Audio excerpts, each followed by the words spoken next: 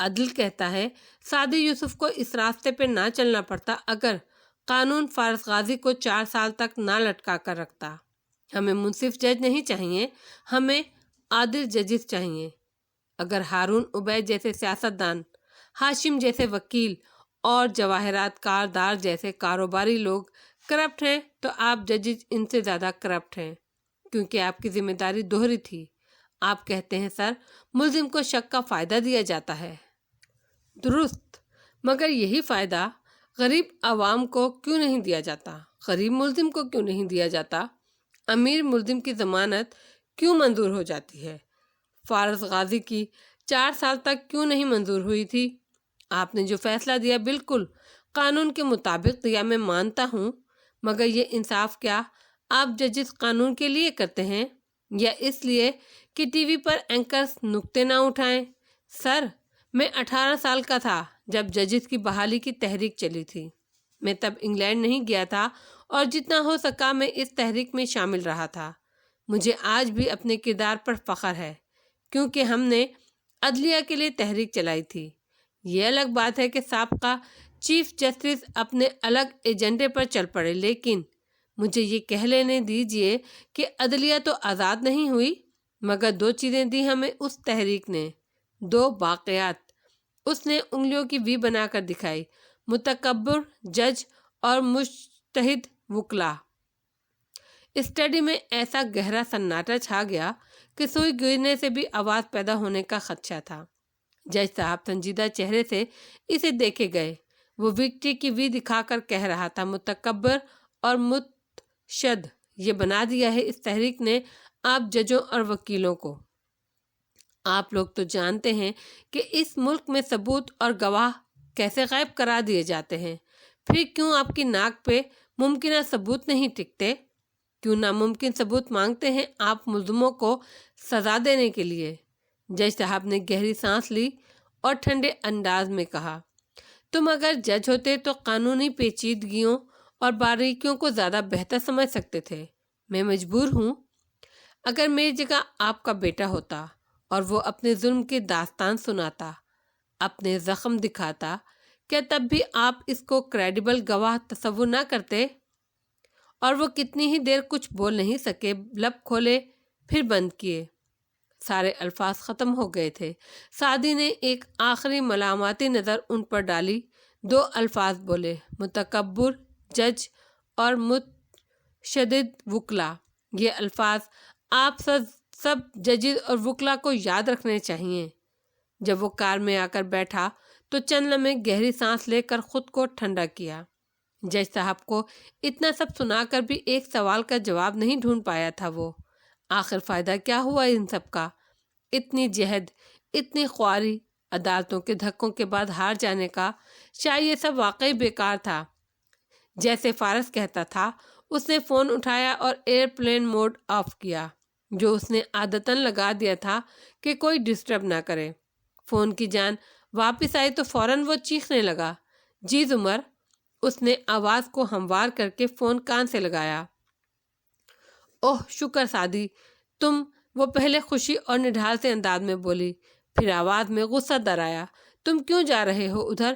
فوراً واپس آؤ۔ کدھر گیا تھا میں؟ وہ حیرت سے بولا، تم ہاشم کی پارٹی میں جا رہے ہو نا؟ جھوٹ مت بولنا مجھ سے، فوراً واپس آؤ۔ میں ادھر نہیں گیا۔ آواز دھیمی ہوئی، میں جج صاحب سے ملنے گیا تھا مگر واپس آ رہا ہوں۔ ہاشم کی طرف جا کر کیا کرنا ہے میں نے؟ ادھر زمر نے فون بند کیا تو سب خوشی اور فکر مندی کے ملے جلے تاثرات سے اسے دیکھ رہے تھے۔ وہ ٹھیک ہے، واپس آ رہا ہے۔ وہ تھک کر صوفے پر بیٹھ گئی۔ شکر، لاؤنج میں خوشی کی لہر دوڑ گئی، اور ابھی وہ ٹھیک سے پرسکون بھی نہیں ہو پائی تھی جب فارس کو کال کرو، اسے کہو واپس آئے۔ بڑے ابا کی آواز نے اس کے کانوں میں سور پھونکا۔ وہ کرنٹ کھا کر سیدھی ہوئی اور جلدی جلدی نمبر ملایا۔ کچھ پتہ چلا؟ وہ ڈرائیو کر رہا تھا۔ وہ آ رہا ہے، میری ڈائری سے جج صاحب کا پتہ لے کر گیا تھا۔ تم واپس آ جاؤ۔ اچھا۔ وہ اب کار روک چکا تھا اور سامنے باہر دیکھتے ہوئے کہہ رہا تھا، کاردار کاٹیج سامنے تھا۔ فارس تم فوراً واپس آؤ، ہاشم سے کچھ بعید نہیں ہے۔ وہ پریشانی سے بولی، میں آ رہا ہوں۔ اس نے فون بند کیا اور اسے سائلنٹ کر کے جیب میں ڈال دیا۔ چند لمحے اسٹیئرنگ کو دیکھتا رہا، واپس جائے یا نگاہیں دور نظر آتے گیٹ اور مہمانوں کی گاڑیوں کی طرف اٹھیں۔ آخر وہ کرنا کیا چاہتا ہے؟ ڈاکٹر مایا کی تصویر پوسٹ کرنے کا مطلب سعدی کو مدعو کرنا تھا۔ وہ عموماً ہاشم کے پلان دیر سے سمجھا کرتا تھا، آج جلدی سمجھ گیا تھا تو کیا وہ واپس مڑ جائے؟ ایک فیصلہ کر کے وہ باہر نکل آیا۔ بالائی منزل پہ کھڑے رئیس نے کوٹ کی آستین چہرے کے قریب لے جا کر کہا، سر فارس آیا ہے۔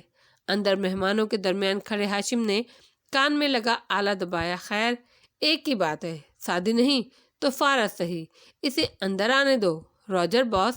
وہ مسکرایا۔